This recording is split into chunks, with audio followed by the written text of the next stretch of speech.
ここまでやるとはな、川木。お前も7代目と同じところへ送ってやるよ。俺は忍びだ。Le chapitre 79 de Boruto a créé un engouement monstrueux sur les réseaux sociaux, grâce à son fabuleux plot twist tant acclamé par les fans. Et le chapitre qui lui fait suite vient nous apporter, dans la continuité du dernier, son lot de rebondissements. Bienvenue pour l'analyse complète du chapitre 80 de Boruto. Voyons ensemble les secrets que recèle ce chapitre. Allez, Kyodai.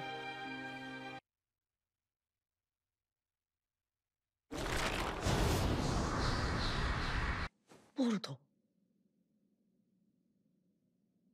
Alors déjà, nous nous étions bien sûr laissés sur le fameux échange de places entre Kawaki et Boruto. Et ce qui est logique, c'est que, bien sûr, ce changement n'est opéré que dans l'esprit des gens. Leur habit, leur physique, leurs accessoires, en bref, tout ce qui est matériel, lui, n'a pas bougé. C'est logique, mais cela a pour conséquence qu'en fin de compte, le pouvoir de Aida n'est pas si puissant que ça. Il suffit de relever les incohérences comme l'a fait Sasuke grâce à Sarada pour se rendre compte qu'il y a quelque chose qui cloche. Et puis, j'espère que ça sera mentionné, mais quand même, si on te fait remarquer que quelque chose cloche comme l'a fait Sarada avec Sasuke, tu devrais quand même remarquer que Boruto a exactement la même tête que Naruto, quoi. Bien sûr, attention, le pouvoir est relativement puissant, ça vient changer vos croyances les plus profondes, un peu comme un Tsukishima dans Bleach. Même si on vous dit que c'est son pouvoir, bah c'est tellement ancré en vous que Boruto est un ennemi, que Kawaki est le fils de l'Hokage, que vous pouvez difficilement changer d'avis. Regardez simplement les débats télévisés sur les plateaux. Parfois, la personne en face vous explique par A plus B que vous dites n'importe quoi, que votre raisonnement ne tient absolument pas, et pourtant vous continuez à y croire obstinément. Alors imaginez un peu si on vous dit quelque chose comme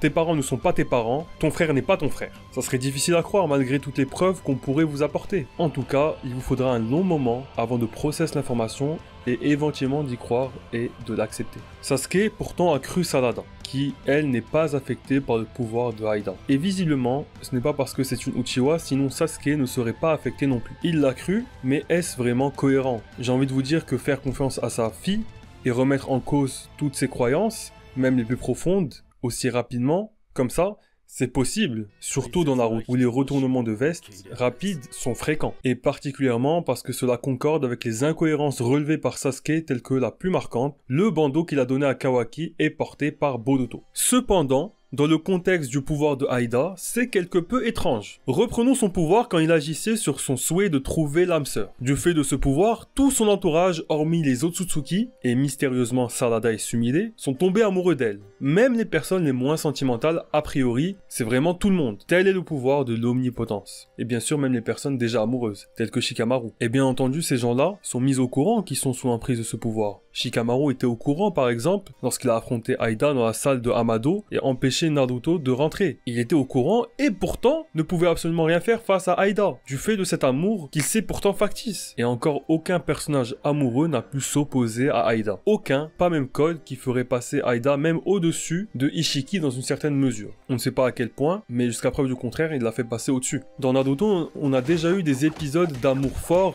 même très fort, où il y a quand même eu opposition. Pas forcément meurtre, mais opposition quand même. Sakura s'est opposée à Sasuke. Bon d'accord, ce n'est pas un excellent exemple, puisqu'elle n'a pas réussi à faire quoi que ce soit. Finalement, au moment critique, elle n'a pas réussi à le poignarder. Mais rappelez-vous, elle s'était opposée à lui et était déterminée à le tuer. Naruto.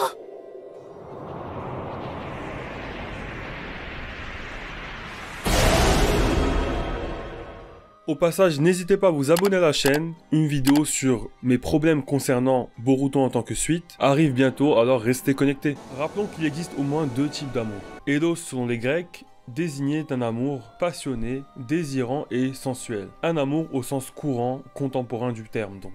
Storge, quant à lui, est un terme qui désigne l'affection et la tendresse et l'amitié entre les membres d'une même famille. Aida affecte certainement les gens de plusieurs manières en fonction de leur sexe et de leur orientation sexuelle, j'imagine, si jamais dans le monde de Naruto, il existe des personnes non hétéros. Eh bien l'amour d'Itachi envers ses parents était un amour de type Storge. Un amour très fort, très fort, et on sait grâce à notre ami Daime Okage, alias Tobirama Senju, que l'amour des Uchiwa est très fort et c'est ce qui cause l'éveil de leur pupille en Sharingan, puis Mangekyo Sharingan. Ce même Itachi a tué ses parents qu'il aimait, alors qu'avec Aida, personne n'arrive même à s'opposer à elle. Et limite, ils peuvent se laisser tuer alors que théoriquement, c'est entre guillemets juste de l'amour. C'est un sentiment fort, certes, mais il peut être outrepassé par le sens du devoir, par exemple, ou peut-être même par la haine. Donc déjà, ça c'est étrange. Mais partons du postulat que dans le cadre du pouvoir d'Aida, l'amour est calibré de telle manière à ce qu'ils ne peuvent pas du tout se dresser face à elle, quel que soit leur autre sentiment, vécu, objectif ou valeur. Alors dans ce cas, nous avons un problème. Pourquoi quand le pouvoir de l'omnipotence concerne l'amour voulu par Aida, personne ne peut rien faire alors qu'ils sont au courant qu'ils sont sous l'emprise du pouvoir? Et là, pour le cas du même pouvoir appliqué au changement de situation de Kawaki et Boruto, Sasuke pourrait se dresser face à Kawaki et aider Boruto, rien qu'en sachant que ses fausses croyances sont dues à un pouvoir. Alors oui, il ne s'est pas encore opposé directement à Kawaki en l'affrontant,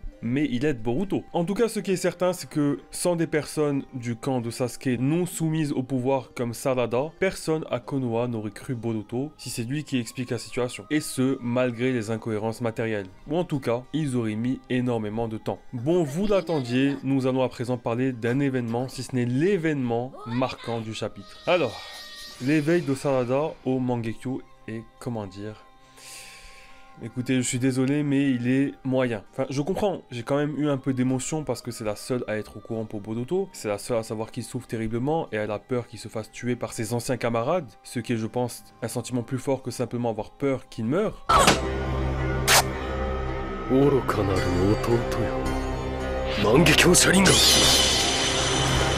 Mais quand même, je ne trouve pas ça assez fort comme émotion. Dans Naruto, il a d'abord été dit que Uchiha devait tuer son meilleur ami pour obtenir cette pupille. Puis nous avons appris qu'en réalité, il fallait juste qu'il perde un proche, quel qu'il soit. Toutes les personnes connues qui l'ont éveillé, à part Shisui Fugaku, dont on ne sait pas comment ils l'ont obtenu, ils ont été témoins directement de la mort de leurs proches. Sasuke de Itachi, Madara de Izuna, qui est mort à son chevet, Obito de Rin, Itachi de Shisui. Bien sûr, ça n'a jamais été confirmé à 100% et qui plus est, Sasuke l'a éveillé en pensant à la mort de son frère et non pas vraiment au moment de sa mort. Mais quand même, à chaque fois, il était question de mort véritable. Que là, Sarada l'éveille juste par peur de la mort de Boruto, je trouve ça acceptable pour la raison citée tout à l'heure, qu'il risque de se faire tuer par ses anciens camarades, etc.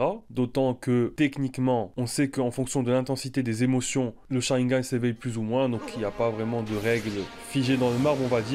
On peut les outrepasser puisque tout est une question d'intensité d'émotion au final, mais je trouve ça limite tout de même. Et en termes de mise en scène, on aurait quand même préféré qu'elle l'éveille devant Boruto pour le sauver ou quelque chose comme ça, plutôt que dans les bras de Sasuke, dans le bras de Sasuke, juste comme ça. Par exemple en étant témoin de ses amis qui essayent de tuer Boruto en lui déversant de la haine. Elle aurait été témoin de l'objet de son éveil, comme Itachi, Obito, Sasuke et Madara, et elle serait intervenue en larmes après avoir dit « Arrêtez, arrêtez !» s'interposant entre Boruto et ses amis avec ses pupilles éveillées. C'est tout de même plus stylé et impactant, non? Même si, je l'avoue, c'est assez cliché.